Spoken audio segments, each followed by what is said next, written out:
I've tracked my body, workouts, and sleep 24/7 for many years with dozens and dozens of different wearables, and after doing all of that testing, I think there are only really 5 you should be considering. On this channel, I break down the most interesting technology and how it's transforming our everyday life through field shoots and CEO interviews, and health tech is one of the areas that's evolving the most rapidly, so I am so stoked to make this video, and it starts with these 3. So the Apple Watch Ultra, the Oura Ring, and the Whoop all track your body with a different form factor. So the Apple Watch Ultra goes on your wrist and it has a display. Having the display enables myriad different features that are related to health and also unrelated to health, whereas the Whoop doesn't have a display. So that means that while the sensors are in the same placement, so it should have like similar accuracy to the Apple Watch, you don't get real-time tracking where you know actually what's going on with your data without needing an additional device to view that.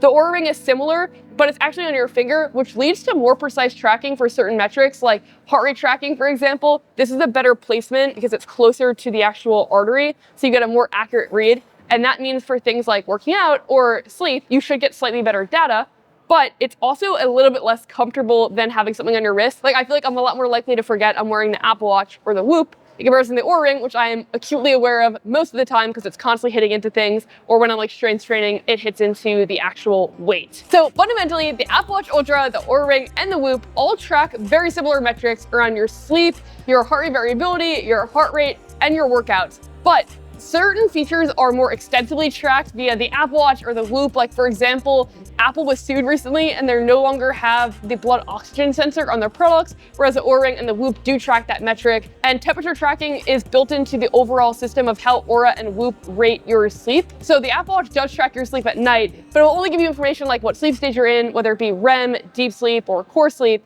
Whereas the Whoop and the Oura Ring will both not only track your sleep, but then also analyze your sleep and tell you things like your recovery score, how well you slept, and then the Whoop specifically will track a metric called sleep debt, which is the amount of sleep that it thinks you need in comparison to the amount of sleep that you actually got. And then over time, if that gets built up, it's not ideal, but I think that what's so exciting about wearable technology is it keeps you accountable. And so you have a week like that, and then you know that you can reset the next week, or you can make data-driven decisions on what type of workout you do or how you recover. In terms of customizability, the Whoop and the Apple Watch are very customizable. Both manufacturers make a ton of different band options, and then third parties also make bands. For the Whoop, the standard band is a black band, and then when you want to change the color, it goes up from like $49 to $149. And you can also change the casing from like the standard like silver to this gold color. I actually like this one a lot, and I feel like the customizability makes it a product that I want to wear. The Apple Watch has a very similar thing. This baby blue looks amazing, but this band is so hard to put on. I feel like this part of the band is just a little bit too big for the mechanism that it has to slide through. And so every single day it is a struggle for me to pull it through the end of the way. And whilst I'm doing it, I'm like, why don't I just switch my band? And then I see it on my wrist and it looks really pretty, and I get recommitted to the mission. They're all water resistant as well. The Apple Watch Ultra you can swim with and track your swim workouts. You can do the same with the Whoop. The Oura Ring is water resistant up to 100 meters down, so you can also swim with it, but the fitness tracking is definitely not its key selling point. A lot of people wear like an Apple Watch Oura Ring combo or an Apple Watch Whoop combo. I tend to wear all 3 because I just love having all the metrics and comparing them. And whilst doing that, I've noticed that you can have like the same day, the same night's sleep, and wildly different results. And a large part of that is based on actually the algorithms that the products use to interpret the raw data. Whoop is actually now building an AI into the application. It's not amazing yet. It's called like Daily Outlook, and it's interesting because it will make predictions and suggestions based on your data. So like if you have a really high recovery day, it will tell you to work out more intensely. Whereas if you have a low recovery day, it will recommend like a brisk walk instead of a run. Right now, the insights feel pretty basic to me, but I see a world in which the technology just keeps getting better and better, and eventually we're like jet fueling our performance and knowing every little thing about our body to optimize for the best performance possible. But from a technical standpoint, Apple is actually in like the forefront of leading scientific research and health studies. Like, they have an entire team of dedicated doctors that actually work internally within Apple that are running extensive sleep studies around sleep apnea and insomnia and AFib detection. Like, Apple is definitely a health company. I interviewed Tim Cook recently, and he was saying that one of Apple's greatest contributions in the world is actually going to be to health. It feels like the evidence is really supporting that. So although they don't have as extensive of an application, I actually think on the back end, the data is super extensive. And we'll talk more about that, but we got to get out of here because New York City is having its first nice day of the year in many, many months, and we got to go experience it. One of the most important metrics that health trackers track is steps. It's like the hour that you're in the gym is very important, but the steps that you take outside of the gym are actually more important because that's just like if you're an active person or not, and has a lot of implications on your metabolism, your longevity. And notoriously, Whoop was not tracking this, even though it's a crucial health metric, but they just added this tracking to a beta in the app, which is great. I'm very excited about that. But right now, I think that it gives me more credit than I deserve. Like, the steps will be higher on the Whoop in comparison to the Apple Watch, and I think that the Apple Watch is the more accurate of the two. Oura Ring also tracks steps, which is great. Where the Whoop wins is in auto tracking workouts. So on the Apple Watch, if I go for a run, but I don't trigger that I'm going for a run, it takes it a while to realize that I'm like in it and really running. And the Apple Watch Ultra specifically has an action button, so it's a quick trigger, but I would like background workout tracking to be better. Whereas on the Whoop, I feel like it not only detects that I'm in a workout activity, but also the specific one that I'm in. And the reason why the Whoop needs to be so good at that is because it doesn't have a display for you to auto trigger a workout. So it needs to be able to understand when you're working out and when you're not working out. Okay, we're at my favorite gym location and we're standing in a corner because we're trying not to get anyone else in the shots. But I have some dumbbells here, and the reason why we're starting out with this part of the workout is because my normal workout is half strength training and then half cardio. And strength training is a really interesting thing to track. A lot of wearables struggle with it because you're moving your arms so much, and that's typically where the wearable is at. But Whoop actually does something very interesting where they track the strain of a workout. So for cardio, it would be like the miles that you're running and like the impact on your cardiovascular system. But then for strength training, they track the muscular load, which is great because a lot of times when you're doing strength training, your heart rate actually doesn't get super high, but you actually still feel very strained. And so the muscular load accounts for that. And then the Apple Watch does not have a muscular load dedicated feature, but it does have functional strength training. So if I hit the action button here, I can tap into that setting. And then during this workout, it will track my active calories, total calories, and my heart rate. The Oura Ring's placement means that its heart rate tracking is really good, but it's definitely not really a fitness tracker. It's much more of like a sleep tracker. And I actually had the privilege of interviewing Tom, their CEO, a few months back. I'll link that video below if you want to check it out. It was one of my favorite conversations. And in that video, he talks about that a lot of the Oura Ring users are either casual athletes or they use the Oura Ring in combination with an Apple Watch for better tracking. So it doesn't feel like you buy this product if you want to track all of your fitness and your workouts, etc. But a huge upgrade that they made this year that makes it a little bit better for workouts is the design. Previously, the sensors were little bumps that weren't the end of the world, but it definitely dug into your finger and was quite annoying after a while. This is now flush, and that's perfect timing because the Samsung Ring came out a few months ago and the design was elite. Like, it had a flush design. It was better than the Oura Ring for that reason. And then Oura followed suit and came out with this. The Samsung Ring is a really interesting one because unlike Oura, there's no subscription fee. So it's $399, which makes it $100 more expensive out of the gate. But then over time, the Oura Ring is $599 a month. So in just like 12 months time, you end up actually saving money by buying a Samsung Ring instead of an Oura. And the Samsung Ring also has a charger case that not only holds a little bit of juice, but also can act as a travel case for the product, another huge advantage, but it doesn't work cross-platform. So if you're an iPhone user and you want a Ring, Oura is definitely the best option. And it definitely has a little bit more extensive health tracking. It's the only thing that Oura is focused on being great at, whereas Samsung has so many products that there's a lot of focus on being great in different areas.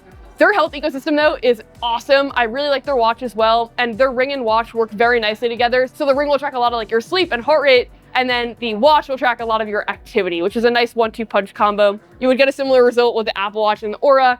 Oura works really closely with Apple Health to integrate the workouts into the app. The Oura Ring's battery life lasts around 4 to 5 days, whereas the Apple Watch Ultra lasts around like 2 days, which is a lot better than like the series lineup where it's like a solid 1 day. But it means that I'm charging it a lot more consistently. So I end up charging it a lot at night and I don't wear it as often for sleep tracking. The Whoop is the really interesting one here because it's meant to be worn 24/7. So one of the things that like uniquely differentiated this product was the fact that the charger slides right on. So you hypothetically never need to take it off. Now I think you should take it off at times to like wash it and give your wrist some breathing room. But by wearing it 24/7, you get access to a lot more data. One of the biggest determining factors of if a wearable is useful is how long the battery life on it actually lasts. And the sponsor of this part of the video, ARM, helps enable millions of wearables to have really good power efficiency. They designed the chips that many companies use to create their processors. And outside of that, ARM is also the driving force behind a lot of healthcare innovations like predictive and preventative health. Recently, I feel like I got to see a glimpse of what the future of healthcare is going to look like. I injured my leg playing basketball and I had to get an MRI scan. And then when the results came back, my doctor was out of town. And so I uploaded the actual report that came in through the system to ChatGPT.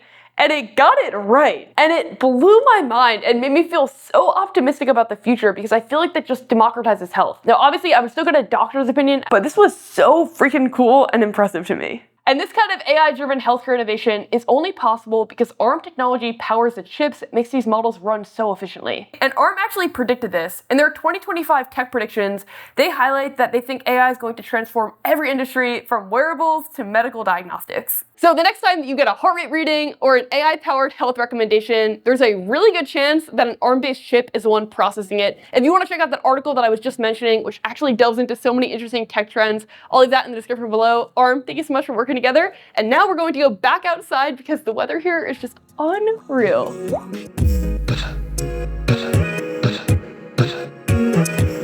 Okay, now we're in the room where the Oura Ring really comes alive. This is the area that Oura definitely focuses the most on, which is the sleep tracking. And right next to my bed, I keep its charger. It's this little pad that the ring just places right onto. A majority of Oura Ring users now are women, and I think it's because Oura has focused a lot on like this temperature tracking and cycle tracking features. They work with a company called Natural Cycles, which will look at your body temperature and figure out what part of the cycle you're in, when you're fertile, when you're not fertile. Some people are using this as a natural birth control, which feels a little risky to me. I think that the technology is amazing, but I also don't feel like it is fully there yet to like rely on as like the sole thing. But I think this is an exciting glimpse of what technology could eventually be. And there are a lot of other insights that you can kind of glean from this data of like how you're feeling, how to optimize your workouts depending on what part of the cycle you're in. And then similarly, the Whoop also does a lot of habit tracking, but more so through like the journal entry feature, or you can pick habits that you want to track and then have the Whoop analyze how they affect your overall recovery and your sleep. So for example, my personal habits that I'm tracking is if I consume a lot of protein, if I feel energized throughout the day, if I see friends and family, and then also how often I'm getting on the plane, because for the last few months, like every 10 days, I've been getting on a flight for a video, which has been super exciting. And then once you answer enough entries on like the different habits, Whoop will actually send you a comprehensive monthly report that not only tracks those habits, but then also gives you an analysis of like your sleep debt, your recovery, the workouts that you did. It is a lot of data, and if you're a data nerd like me, you will love it. I would love if Apple and Oura actually just copied them and did the same thing because it feels like it makes the Whoop a valuable product. And because you're paying for the Whoop month by month, I think that they feel like they have to sell you on why it's worth it month over month. The Whoop is free outside of the gate, like the hardware doesn't cost you anything, but then you pay $30 a month to actually make it work. So it's kind of like you never truly own it. I'm not a huge fan of subscription models for wearables because it makes it feel like you have to constantly justify why they're worthwhile. If you just want to buy a wearable to like see your overall habits and get a baseline check on yourself, then it could make sense to do a Whoop and just like pay for 1 month, you get a free trial, and then you keep it for an extra month after that. But if you're like me and like you're committed to like the lifestyle of tracking your health and wanting like actual data, then after 15 months, the Whoop becomes more expensive than the Oura Ring. But Oura is also subscription models. So if you're looking at smart rings, I think the Samsung Ring is really compelling with no subscription model. If you're on the Android side of things, it's a great product. It fits very well into the Samsung Health app and the ecosystem. But if you're on the Apple side of things, I think Oura is still the go-to over the other competitors. And I actually trust the data a little bit more than Samsung because it's like Oura's sole focus. For smartwatches on Android, I really like the Samsung Galaxy Ultra. I think it's a great smartwatch with an awesome design, really good health tracking features, and then also a UI that's good for like notifications and other things. Garmin is a really nice cross-platform watch, and it feels to me like it's more so for like the endurance athlete or someone that is really, really focused on fitness. It has a great running coach built in, and now they just signed a partnership with Therabody that is like the massage gun company where they will link the massage gun and the recovery that it recommends based on the workouts that you're completing throughout the day. So it feels like kind of having a full stack coach. That is awesome. Notifications are a lot more limited though because it is cross-platform, so it doesn't work as well with iPhone, for example, as like the Apple Watch would. So if you're on the iPhone, you only want one wearable device, I would get an Apple Watch because not only do you get things like notifications and GPS and the ability to actually see things on a display, but you also still get best-in-class health tracking features like sleep apnea detection, AFib detection, decibel detection of like if you're in too loud of an environment that's going to affect your ears, and then also great fitness tracking with a display that will show you your heart rate zones. I love this product so much. It's a lot more expensive than everything else, but I think it's a great product and a worthy investment if you just want like an awesome one wearable. If you're curious in checking out dedicated videos on both of these, I will link them right here in a playlist of all of our health tech videos. And if you want to check out my conversation with Tom, who's the CEO of Oura Ring, I'll link that right here. Thank you so much for watching this video, and I hope to see you in the next one.